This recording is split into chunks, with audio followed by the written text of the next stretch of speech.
মুসা আলাইহিস সালামকে যেখানে কষ্ট দেওয়া হয়েছে সেটা কোথায়?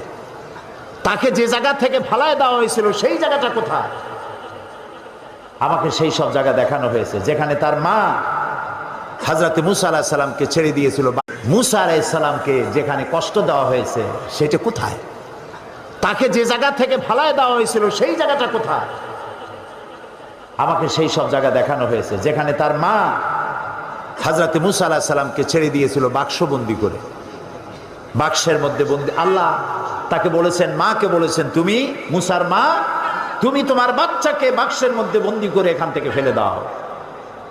কারণ ফেরাউন বলেছে যে এই জাতির কোন পুরুষ সন্তানকে আমি বাঁচায় রাখবো না, যেটা হবে সে আমার শত্রু হবে, সব মেরে ফেলো, আর মেয়েগুলিকে বাঁচায় রাখো।